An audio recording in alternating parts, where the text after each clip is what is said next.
मैं इतना ही कहूँगा, एक बैठक आप बुलाइए और उस बैठक में हमें बुलाइए। अमित भाई होंगे, अमित भाई को भी हम लोग बोलते हैं।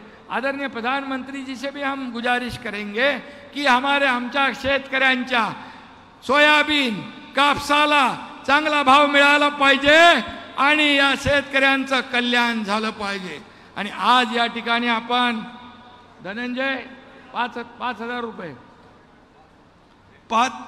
5,000 रुपये हेक्टरी सोयाबीनला आणि कापसाला देण्याचा निर्णय घेतोय आणि 2 हेक्टर पर्यंत ती मर्यादा असेल आणि त्यामध्ये तुमचं ते ई पीक पाणी वगैरे आपण थोडं बाजूला ठेवतोय।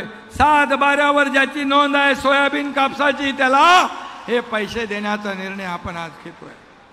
आणि म्हणून आज या ठिकाणी शेतकऱ्यांसाठी हा खऱ्या अर्थाने आणि त्याचबरोबर ज्या योजना शेतकऱ्यांसाठी आता आपण शेती पंपाने जे शेती करतात त्या शेतकऱ्यांना 7.5 HP हॉर्स पॉवरच्या पंपाचं वीज बिल देखील माफ करतोय।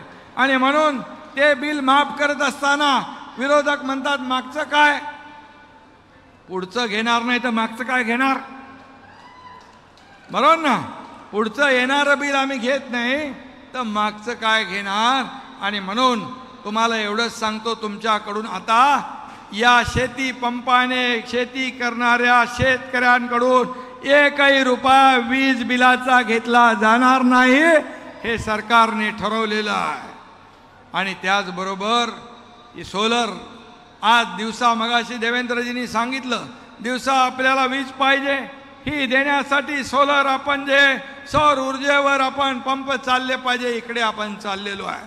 आणि म्हणूनच आज जी शेती बिगर शेतीची जमीन आहे, जी बंजर आहे, त्याला देखील एकरी 50,000 रुपये भाडं वर्षाला देण्याचा निर्णय आपल्या सरकारने घेतलाय। शेवटी मागेल त्याला सोलर, मागेल त्याला शेततळं, अशा अनेक योजना आपल्या सरकारने